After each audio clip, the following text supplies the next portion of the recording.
Hey guys, it's Amy Scott Grant, your favorite spiritual ass kicker, here with another awesome video for our beautiful, amazing Patreon community. By the way, quick shout out, sending some love to Gannon. Thank you, Gannon, for being at the spiritual ass kicker level in Patreon. You help make these videos possible, keep the lights on and the internet running and all the expenses and things that we have to do in order to keep this information coming to you, all of you. So thank you everyone that supports as well. I appreciate you being here so much. You have no idea. I love this like symbiotic relationship that we got going on. I really dig it. All right. So what I want to talk about today, now I'm not definitely not the first person to talk to you about this. Okay. Well, I'm not the first, might be the first one to talk to you about it, but I didn't come up with what I'm going to share with you today. Okay. But in classic Amy fashion, I believe I have streamlined and simplified it to the point where it'll be practical and usable in your life without you having to read a big fat freaking book about how to do it. We'll just cull it down to like an 8 to 10 minute video, right? Oh crap, already been talking for a minute 15. All right, here we go. Today we're talking about doing stuff that scares you. I know it's terrifying, right? Okay, no, I should clarify because I'm not talking about petting sharks or scuba diving or going off the high dive or walking across 4,000-degree coals, all of which I've done, by the way. But I'm not talking about any of that kind of stuff. I do that stuff because it's fun. I think it's fun to be scared. I'm talking about stuff that's like smaller, simpler, and somehow even more terrifying, just as terrifying, if not even more terrifying.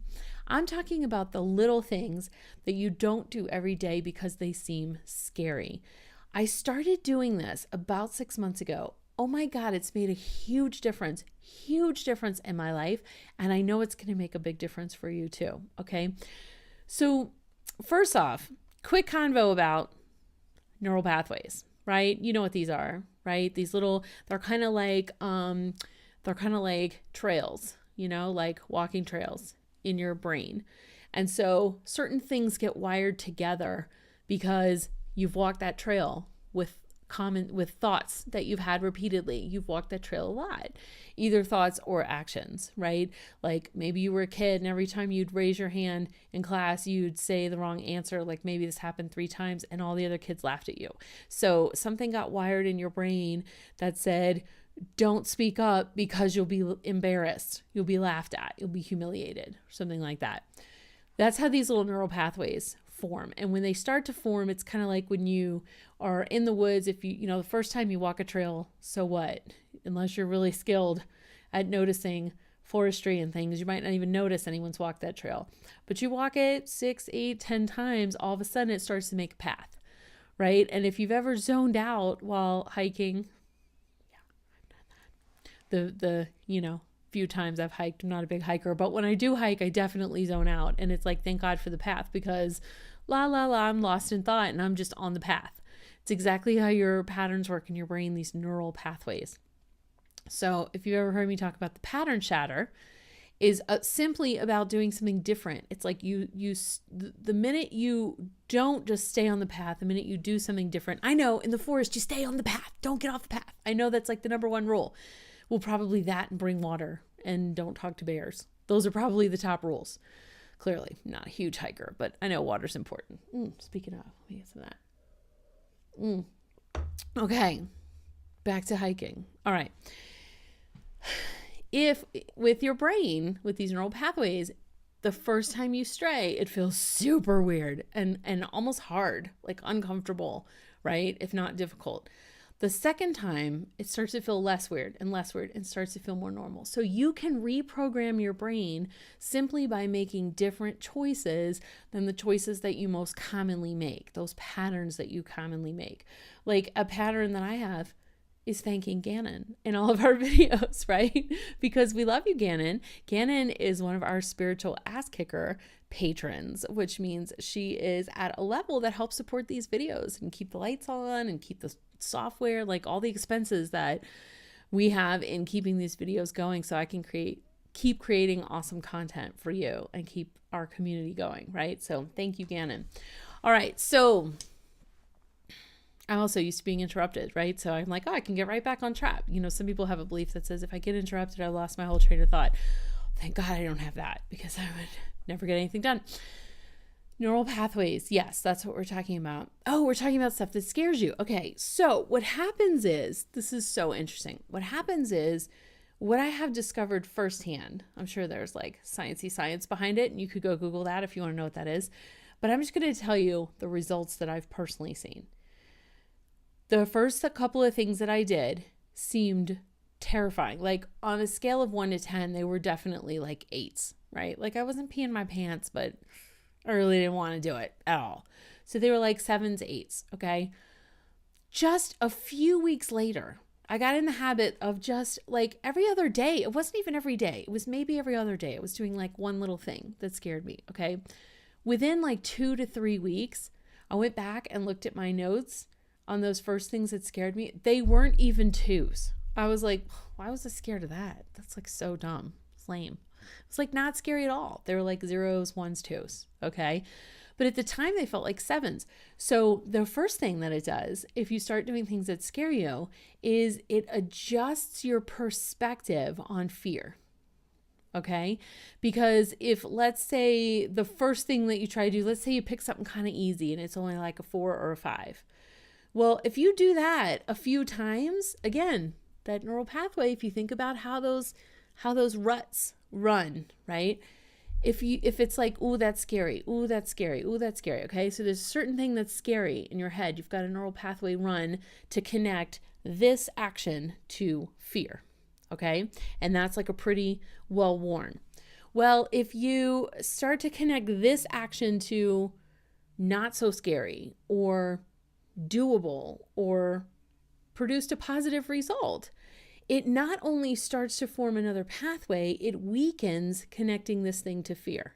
Okay, so you can weaken neural pathway connections that aren't serving you anymore simply by choosing something different. This is the basis of the pattern chatter, right? This is so exciting. So for real, like you just start doing some simple little things. So it shifts your perception on fear. So if a lot of things felt like they were here, they start to feel here. How do you think that your mind and your emotions and your body will respond if you reduce the amount of fear that you experience? Like amazing, right? Don't you think your emotions would be way more stable? Your mind would be a whole lot quieter and your body would be more relaxed? I mean, that is like exactly what I'm experiencing, okay? The second result that I'm experiencing that I expect you will too is I totally, like, not only am I changing my perception on what's scary, but I'm more willing to do things that not only formerly seemed scary, which now don't seem scary at all, but I'm more willing to do things that seem scary right now. And again, I'm not talking about anything stupid. I'm not walking out into traffic blindfolded. I'm not playing Russian roulette. I'm talking about asking so-and-so if they want to do a private session with me. I'm talking about asking so-and-so if they'd be willing to teach my kid to such and such. I'm talking about asking this person if they want to do a trade. Like, I want their services, but I don't really want to pay for it. Let me ask them if I would do a trade. I'm going to ask this person if I can borrow something. I'm going to ask someone to help me promote 2018 Boom. These might be things, by the way, I'm totally clear. These might be things that are not scary to you at all.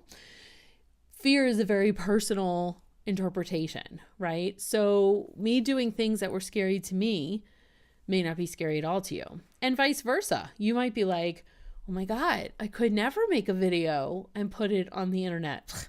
Done that like a million times. Like, doesn't faze me at all. I'm not going to make a video naked. That would be scary for me and probably for you too, frankly. But yeah, I make videos all the time. It's not scary at all, right? It's very personal. Again, that's what the neural pathway is, not in the human brain, but like in my brain, in your brain. They're different. It's a very personal experience. But the more it's like, it like transforms your relationship with fear, right? So transforms your perception of fear. It transforms your relationship with fear, because I now notice like I can feel afraid to do something and I can be much more likely to do it anyway, as opposed to before. it was like, oh, I don't want to do that. You know, I created like all kinds of resistance and obstacles and blocks because I was scared. So I didn't want to do it. So it actually builds a muscle that you have called courage, right? Now, what do you think happens in your mind? What do you think happens to your perception of yourself when your level of courage is expanded? If you are more courageous, what do you think that does to your self-image? Do you think it has a positive effect or a negative effect? I can tell you, hugely freaking positive, right? Because most of us don't think of ourselves as courageous, right? And so when you start to think of yourself as courageous, not only does that boost your image and your relationship with yourself, but it actually shifts the way that you see yourself. And you can become stronger, clearer, more powerful, and more confident.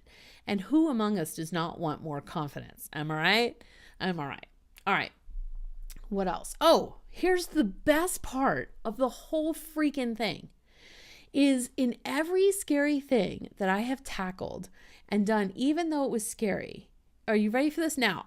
This is my result. I'm sharing my result. I am in no way guaranteeing that this will be your result. Okay? But this is a result that shocked me. And so I have to share it with you. All the scary things that I did, not one adverse thing happened. Not one. Not one person that I asked for something went, who do you think you are to ask me for that? Or screw you. Or F off. Or no. Like everyone either was like an eager yes to my request or a super polite decline like, oh man, I really wish I could do that for you, but I can't. Here's why. There wasn't even any awkwardness at all. In fact, one person that said no then directed me to someone else who was able to say yes. It's amazing.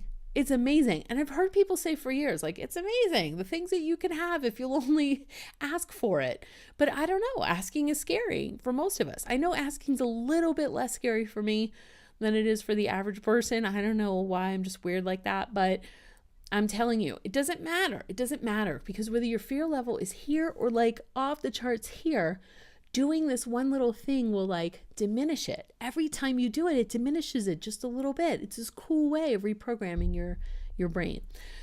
So how do you do it? What's the easiest way to do it? You know what I would love? I would love if, when you make your to-do list or you're looking at your calendar for tomorrow or like whatever it is that you got to do, if you would just add on there, do one thing that scares me. It doesn't matter if it's big or small. Maybe you're terrified of spiders and you see one in your house and you actually get a shoe and squish it. Maybe that's like overcoming a fear for you. That's awesome. Okay. Maybe you actually touch a spider and that's like overcoming one for a different part. I don't know. Maybe you paint a spider. I don't know. I don't care. It doesn't have to have anything to do with spiders. Okay. I don't want to get hung up on the spider thing. Okay. Do you think Gannon likes spiders? I'm betting she doesn't. I don't like them. And I'm cool and I think she's cool. So I bet she doesn't like spiders. But at any rate, it doesn't have to have anything to do with spiders. Just do something. Just put that on your list that you're going to do it every day. And then you could post a comment on this video and tell us what you did. And how was it? Like, how did it turn out? Did something bad happen? Did something good happen? Did nothing happen? It's sometimes you can't even see how much is happening when nothing happens. Because what I noticed when I was doing this, when nothing happened, that was like when I grew. That was when I was like, I would start to notice the next time that it wasn't even scary because who cares? Nothing happened. So even if whether I had fear of failure or fear of success, if nothing happened, all it did was diminish the fear because it was like, well, last time nothing happened. So it's probably no big deal. I'll just do it again. It's amazing. I can see why people have written entire books on it. I don't know that you need a whole book. I think I've kind of just summed it up in like 13 minutes. So 14 and a half minutes, whatever. So I'd love to hear your experience with this, or if this is something that you do or that you've done, I'd love to hear like how that went for you. Like, why did you start doing it? How's it go? And what's your favorite part? And is there anything you're still too scared to do? So share with us. Let's get a conversation going on this. And I'll remind myself to post on here as well too. All right. So, okay. I can't wait to read your comment. So let us know what happened. All right. Post a comment. Let us know.